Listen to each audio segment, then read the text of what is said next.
Fala pessoal, o programa Tá Ligado começando e hoje nós vamos bater um papo sobre os bastidores do mundo dos cinemas. E o nosso convidado é o Diego Moreira, ele que é produtor de efeitos visuais e também coordenador de efeitos visuais da Netflix. E esse, é claro, é o nosso tema de hoje. Vamos falar sobre efeitos visuais. Olá Diego, tudo bom? Tudo bom, Luan? Muito obrigado por me receber. Diego, então já vamos iniciando explicando qual que é a diferença entre efeitos visuais e efeitos especiais que muitas pessoas de casa acabam confundindo às vezes. Sim, efeitos visuais e efeitos especiais são desempenhados por equipes diferentes que trabalham juntas, que precisam se coordenar, mas que lançam mão de técnicas e meios diferentes para atingir o mesmo resultado, né? Os efeitos especiais são como a gente chama tudo aquilo que é resolvido no set, né? São os efeitos físicos, né? Realizados no set. Alguns exemplos poderiam ser explosões, fumaça, ou a equipe de efeitos especiais é também quando a que trabalha quando a gente precisa sustentar um ator por cabos, por exemplo, numa sequência de ação. E a equipe de efeitos visuais, VFX, como a gente chama também, trabalha mais durante a pós-produção, muito embora o envolvimento dos efeitos visuais nas produções comece muito antes, durante o desenvolvimento e a pré-produção, mas basicamente todo o trabalho, ou a maior parte do trabalho, na verdade, são feitos em pós-produção.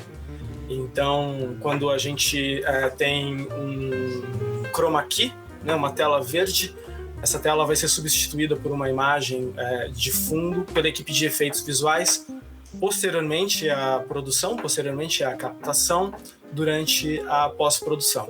Basicamente é essa a distinção, mas na verdade a gente trabalha muito junto, então vários efeitos que são, digamos assim, começados pelo time de efeitos especiais são terminados pela equipe de efeitos visuais. As duas equipes trabalham juntas, por exemplo, na captação de plates ou imagens secundárias que vão ser depois compostas em pós-produção, por exemplo, cenas que envolvem fogo ou fumaça. Muitas vezes as equipes trabalham juntas durante a produção e essas imagens ou esses efeitos são adicionados ou combinados digitalmente depois pela equipe de efeitos visuais na pós-produção. Então, basicamente, essa é a diferença. Nós vimos aí algumas imagens dos bastidores de algumas gravações.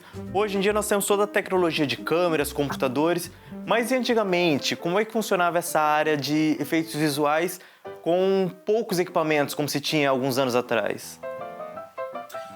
Bom, considerando que nos efeitos visuais, né, a gente tenta atingir ou conseguir tudo aquilo que não é a princípio possível conseguir na câmera, é um campo de trabalho muito, muito dependente da tecnologia disponível na época, né? Então, como você disse, hoje a gente tem supercomputadores, câmeras de alta resolução, câmeras digitais, mas nos primórdios do cinema nada disso é possível e todo o conjunto de técnicas que hoje a gente agrupa na pós-produção era inexistente na época. Então, esses truques, por assim dizer, precisavam ser realizados na frente da câmera, né? Não tinha como enganar a lente. Então, era muito mais difícil em certo sentido e exigia uma criatividade imensurável para a gente nos dias de hoje, mas tudo precisava ser realizado ao vivo. Por exemplo, o que hoje é muito simples fazer digitalmente, como combinar duas imagens captadas separadamente no mesmo quadro, nos primórdios do cinema precisava, basicamente, eles construíam uma máscara, né, bloqueavam com uma máscara negra uma parte do quadro, rodavam o filme e depois eles usavam o inverso daquela máscara para captar um outro plate usando a mesma película, sensibilizando o mesmo filme para atingir esse resultado de ter essas duas cenas, esses dois planos combinados na mesma imagem, né? Então era muito difícil combinar a perspectiva certa, calcular a distância necessária entre a lente e os objetos, construir essas máscaras, os seus negativos para inverter na hora de produzir a cena adicional. Enfim, tudo isso era muito manual e artesanal e demandava muita criatividade para resolver isso no set. E hoje em dia nós temos aí muitos livros que são filmes, né, que são baseados em livros. Então as pessoas leem, cada um já tira a sua conclusão de como vai ser o personagem, como é que vai ser o cenário. E para vocês, como é que é transformar essa ideia em algo material? A gente tem muita adaptação de personagens dos quais a gente tem uma referência de ilustração, uma referência bidimensional para filmes e para animações 3D. E essa tradução nunca é simples, né? E é muito difícil evitar o que você falou, né? De uma eventual frustração de um fã que tem uma visão muito clara de como aquele personagem ou de como é aquele universo na hora em que aquilo é transposto para um mundo tridimensional. Então, para fazer isso, a gente desenha muito, são feitos muitos testes. É um processo muito delicado, né? Transpor uma ideia ou um desenho para um personagem tridimensional. É um processo que vai e volta muitas vezes e que tem muitas iterações. É demorado, muitas vezes um processo muito mais demorado do que o tempo de captação de um filme, a depender da escala do projeto. Mas é isso, é uma interpretação e que, do ponto de vista dos efeitos visuais, tenta se manter fiel a essa visão do diretor, que pode ser mais ou menos fiel à visão do autor original do quadrinho, do livro ou de qualquer que seja essa obra original. Você falou bem no início que é uma parceria, né? Os efeitos visuais eles trabalham junto com outros participantes e uma parceria também muito importante é com os atores, né? Nós vimos, tem nos bastidores aí dos filmes Jurassic Park, que muitas vezes o ator está encenando com nada. Então, para vocês conseguirem fazer um efeito perfeito, você precisa também da atuação de outros profissionais juntos, como é o caso dos atores nessas cenas. Sim, é uma integração muito importante. Um plano como esse que a gente está vendo agora, né, do carro andando e os dinossauros passando, isso tudo precisa ser planejado antecipadamente. Tem uma técnica chamada Previs, que é bastante usada quando a gente tem essas situações complexas em que a gente vai combinar performance de atores, uma cena captada com vários elementos digitais, ou personagens, que no Previs a gente consegue reconstruir digitalmente de forma grosseira, digamos assim. É um rascunho, né? Não é um trabalho que vai ser visto na imagem final do filme, mas a gente tenta colocar todos esses elementos dentro desse ambiente tridimensional, com as suas escalas corretas, com a câmera correta. Então a gente tem o set no seu tamanho real, os personagens que vão ser construídos digitalmente também no seu tamanho real, e a gente também tem proxies, né, ou modelos do lugar desses atores ou de todos os elementos que vão estar ao vivo no set. E esse trabalho do Previs acaba servindo de referência tanto técnica para a equipe, né, para o diretor, para o fotógrafo, quanto para os atores também, para eles terem uma ideia mais precisa do que eles estão fazendo, né? Então, se for uma cena com um chroma key de um ator que vai ser depois ambientado num cenário que vai ser construído digitalmente, é super importante, tanto para o fotógrafo, para a equipe de luz, para todo mundo entender qual vai ser o quadro final. Então, a cena, mesmo não tendo o fundo real ao vivo, precisa ser iluminada, né, de acordo, os atores precisam ser iluminados de acordo com o que vai ser o resultado final da cena, e os atores, é super importante que eles tenham uma referência também, né, de qual vai ser o resultado final, de qual é a visão do diretor. Quando a gente tem criaturas como dinossauros, uma interação muito próxima, é super comum que a gente tenha no set referências físicas, né, dessas criaturas, né? Talvez não tenha nos clipes que a gente está vendo agora, mas no próprio Jurassic Park, sempre que a gente tem a interação dos dinossauros com os atores, o contato físico entre eles, esse contato sempre se dá com relação a uma referência física no set, né? Então, isso para auxiliar também na edição ou mais para a parte dos atores? As duas coisas. Tanto é importante para os atores terem uma referência de olhar. É muito difícil, né, que eles saibam para onde olhar se não tiver uma referência física no set. Como também é muito difícil, tecnicamente difícil, por exemplo, se tiver um contato, um ator ele coloca a mão sobre um personagem, ou sobre um dinossauro. Encaixar, né, fisicamente a mão desse ator com o personagem construído digitalmente é dificílimo. E geralmente se atinge isso tendo no set uma referência com as dimensões reais finais dessa criatura digital, né?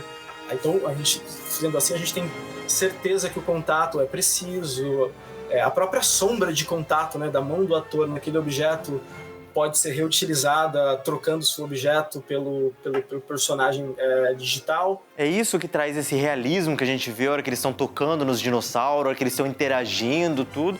Então é essa junção que você está explicando. Exato, tem uma série de detalhes que tornam uma cena com muito CGI, com muito 3D, mais ou menos crível. Embora muito disso passe pelo realismo da renderização dessa criatura, né, pelo realismo dos materiais, pela forma como esse animal foi iluminado, esse alinhamento, né, que é construído entre os vários departamentos de produção, entre o diretor, o fotógrafo, o departamento de arte, entre o que é digital e o que é físico e como que essas coisas vão se combinar, é que vão adicionando os pequenos detalhes que tornam uma cena crível. O detalhe que eu mencionei, por exemplo, da linha dos olhos do ator, né, e é uma das coisas que mais entrega um efeito mal construído ou mal planejado, né? Se o ator está interagindo com uma criatura que vai ser construída ou substituída digitalmente e a linha dos olhos não se encontram, isso é uma bobagem, é um detalhe que o melhor render do mundo, a melhor animação do mundo não conseguem salvar. Então é por isso que esse envolvimento precoce, digamos assim, né, da equipe de efeitos visuais com a equipe de produção do filme, os vários departamentos nesse planejamento são muito importantes. A gente falando aí desse realismo nos dinossauros, a Marvel já trouxe um realismo no espaço, super-heróis, poderes. Hoje em dia, as pessoas elas estão mais críticas quando se fala em efeitos visuais, principalmente entrando nesse universo dos super-heróis? Eu acho que esse universo dos super-heróis ou dos filmes que se passam no espaço sideral, ou enfim, em qualquer universo que seja muito distante do nosso, na verdade eles têm uma vantagem a seu favor, que é a nossa falta de referência com relação ao mundo real, né? Então acho que a gente está mais crítico no sentido de que a gente é muito mais exposto a efeitos visuais. Então a gente tem uma produção nacional, uma produção brasileira, por exemplo, que é feita com muito menos recursos, tá dentro das plataformas, né? Seja Netflix, Telecine, ou qualquer uma outra, elas estão lado a lado com grandes produções, né? Então você vai ter um filme brasileiro do lado de um filme da Marvel, como você mencionou. Então acho que nesse sentido sim o senso crítico a barra tá mais alta, mas eu acho que também tem esse outro aspecto, né, de que esses filmes eles podem se permitir em vários sentidos fugir do realismo, do fotorrealismo, de certa maneira, ao construir mundos a respeito dos quais a gente não tem referência, né? Então, muitas vezes, se você tem um filme sem nenhum grande efeito, a não ser um grande efeito, como, por exemplo, uma criatura 3D interagindo no mundo real, às vezes isso é mais difícil de vender para a audiência, em termos de realismo, pelo menos, do que essa mesma criatura ambientada num mundo que é todo construído digitalmente, né? Então, essa transição do real pro digital, né, ou pro que é construído artificialmente, digamos assim, é um ponto muito crítico assim da credibilidade, né, do realismo. Diego, o papo tá bom, mas a gente vai com um rápido intervalo. Pessoal, não sai daí que a gente já volta.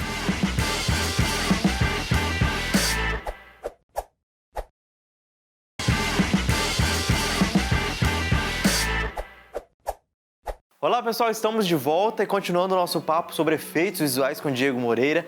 Diego, nós falamos aí da Marvel, falamos do Jurassic Park, todos têm grandes efeitos.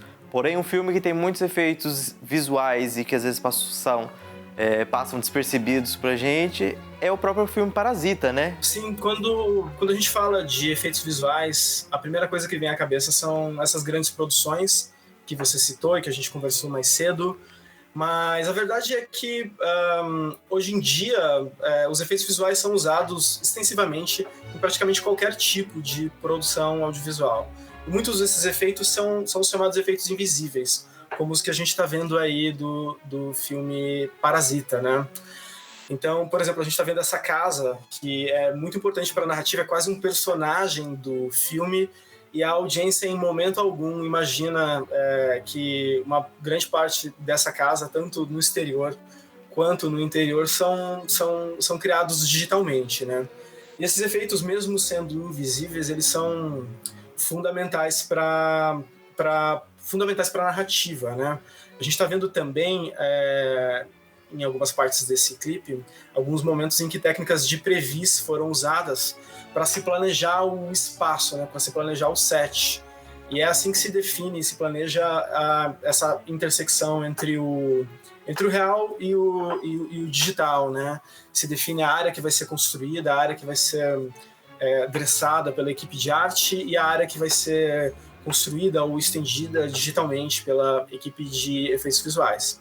E essas técnicas que a gente está vendo, né, o chroma para substituir o céu ou o fundo ou a extensão de cenário, elas são largamente utilizadas, tanto em produções de fora como em produções nacionais, em muitas delas. A gente não imagina, mas em telenovelas, em praticamente qualquer filme nacional produzido hoje em dia, a gente tem, em maior ou menor grau, o uso dessas mesmas técnicas.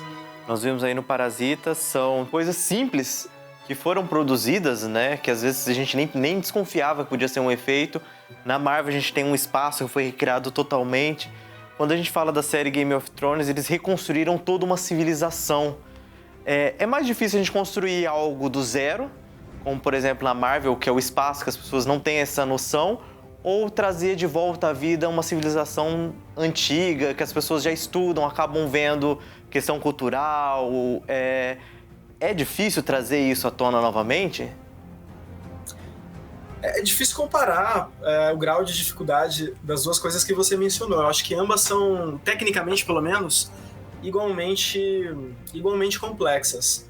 Eu acho que em ambos os casos tem um trabalho que ele é anterior à produção, de fato, né, dos assets digitais, né, das cidades ou das criaturas, que é esse trabalho de conceitualização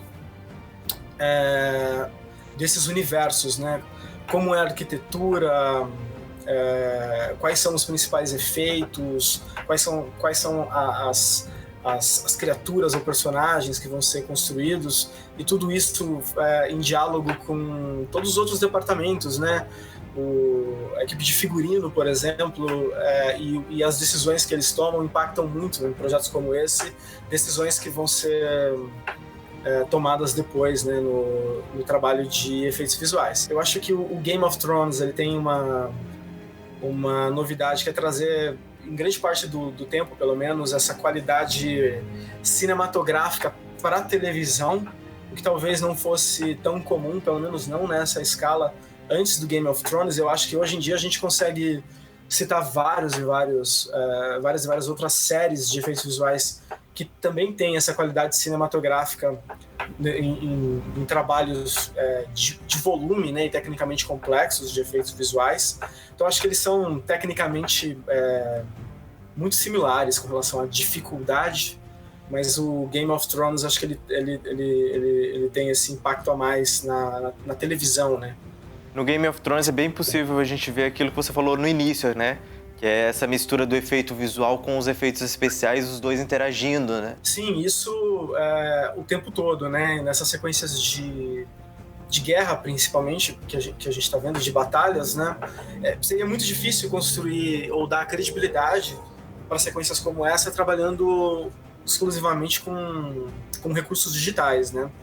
Então, essa composição final, né? Esse resultado final que a gente tem entre a atuação dos atores, o set que foi construído, tem vários elementos que passam desapercebido, né? A própria atmosfera, a poeira, a interação da luz, tanto com os elementos físicos captados, quanto com os elementos que foram adicionados digitalmente, tudo isso de forma coesa. É um trabalho hercúleo, muito complexo, envolve um número muito grande de pessoas, né? Quem para ver os créditos de um filme da Marvel ou de um episódio de Game of Thrones sabe do que eu tô falando. É muito mais complexo, demorado, envolve um número muito maior de pessoas do que a gente pode imaginar a princípio, né? Diego, você trabalha com a área de produção de efeitos visuais. Dos seus trabalhos, das produções que você já participou, qual foi a que mais marcou você profissionalmente? Eu trabalhei em várias produções, várias marcaram por motivos diferentes, mas tem duas que eu gosto sempre de citar. Uma delas é o Malas Artes e o Duelo com a Morte, dirigido pelo Pedro Morelli. É um filme que me marcou principalmente pelo volume de efeitos visuais e pela complexidade deles. Esse filme ele tem basicamente ele teve cerca de 700 planos de efeitos visuais, mais ou menos 50% dele tem algum tipo de intervenção de efeitos visuais, e cerca de 30 planos desse filme foram construídos totalmente digitalmente, incluindo os personagens, né? Nesse plano que a gente está vendo agora, a única coisa do que foi captado no set, a única coisa que a gente tem é o ator, né? Todo o ambiente foi construído digitalmente.